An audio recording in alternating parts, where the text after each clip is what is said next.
Is it recording? Stop. It's got the red thing on. Except if you whisper it, like comes through on the video. Hi. Hey.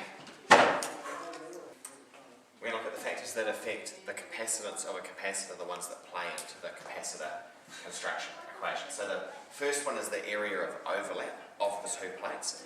That's probably the easiest one to understand because the greater the area of the plates we've got, the greater area there is for us to place charge onto, and the more charge we can have opposite each other, the more capacitance there is in a capacitor. And in fact, this is one of the classic ways of making a variable capacitor, is to have a capacitor with plates that can rotate in and out of being parallel with each other. And so to increase the capacitance, we can rotate the plates so that they become more parallel, and to make it less capacitance, we rotate them to be less parallel with each other. And so, in fact, when you're turning the tuning knob on your radio, that's what you're doing. You're twisting, on a very old-fashioned radio, you're twisting a capacitor so that the plates move in and out of being parallel with each other, and somehow that changes the frequency of the radio. And so, area of overlap. So it's pretty simple. Greater area to store charge at the same voltage is the same capacitance. Slightly more complicated, the plate separation. So with the plate separation between the capacitor plates, we're going to have a think about what happens to the electric field strength between the plates. So we load up these plates with separated charge, and a nice qualitative way of thinking about it is that if we load up those plates with charge and then we move them closer together, that means that the positive charge exerts a stronger force on the negative charge, and the negative charge exerts a stronger force on the positive charge, a stronger attractive force, pulling that charge onto the capacitor plates. And because those charges are pulling more strongly onto the capacitor plates, we can connect up the same voltage and put more charge on at the same voltage. Another way of thinking about it is that as we bring the plates closer together, the electric field strength between the charges is going to increase, and that means that the force on the charges is going to increase with that same result, that they're pulled onto the plates, making the charge that's sitting here more stable. And this kind of works because all of these positive charges are going to be exerting a repulsive force on each other, and all of these negative charges are going to be exerting a repulsive force on each other. But by moving the plates closer together, we can increase the attractive force that's exerted by the opposite charges on the other plate, and that kind of offsets the repulsive force from the like. So as the plates are moved closer together, the attractive force exerted by opposite charges on the other plate increases, offsetting somewhat the repulsive force between the like charges on the plate of interest. And that means that more charge is then able to be added at the same voltage.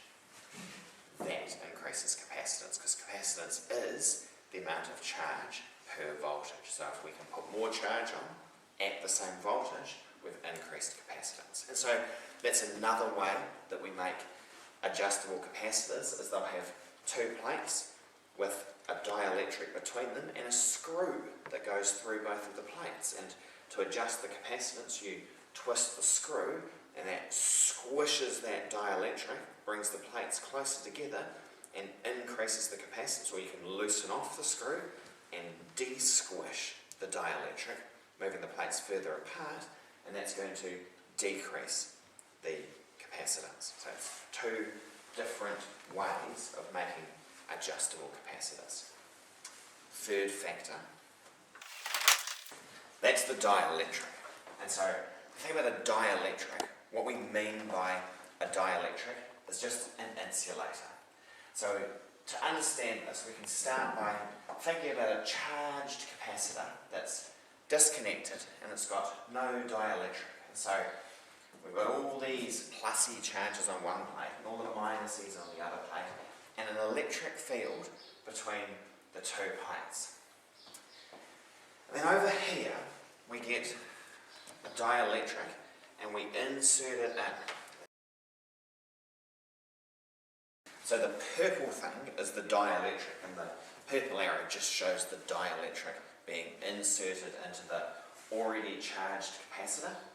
And if we think about what's inside an insulator, what's inside a dielectric, we've got a whole lot of polar molecules. Polar meaning they've got one end that's a bit plusy and another end that's a little bit minusy, and normally they're just sitting there inside the dielectric. And they're randomly aligned, no particular order. So, randomly aligned polar molecules, but then as those polar molecules get inserted into this charged capacitor and they feel the electric force acting on them, what they do is they twist around to align themselves to that external electric field. And so, randomly aligned when they're not inside the capacitor, but when they are inside the capacitor, all beautifully aligning. That means that the plusy side gets attracted to the minus, and the minusy side gets attracted to the plus. And so we get beautifully aligned little polar molecules inside. And so up here, because they're all randomly aligned, that means they can cancel each other out. Each one has its own little electric field, but because they're all randomly aligned, the electric field of one is going to balance out the electric field of another, and there's no net electric field up here. However, down here, where they're all aligned according to the electric field of the capacitor, that means that we get an electric field building up inside the dielectric itself. And so if we now look at the net overall electric field strength inside the capacitor, we've got the electric field going one way between the two plates, but another electric field going the opposite way because of the aligned polar molecules. So we can add those two fields together, subtract in fact, because the aligned polar molecules have an electric field that's in the opposite direction to the one between the plates. And so what we end up with, our net one, the yellow one, is a little bit less. So that's E net. Blue is E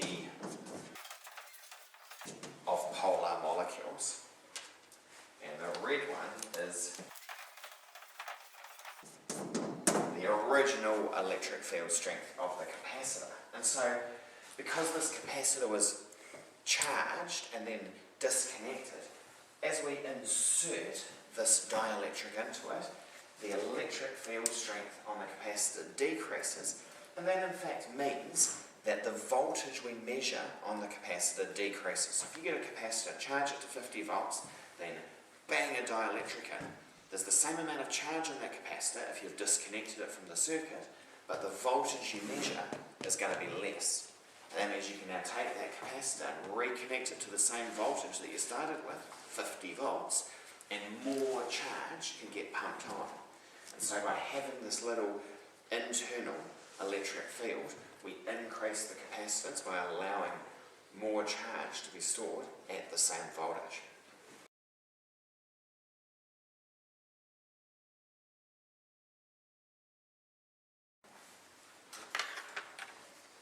So decreasing the electric field strength by adding the dielectric decreases the voltage on the capacitor, remembering that it's disconnected, which means that the charge is constant.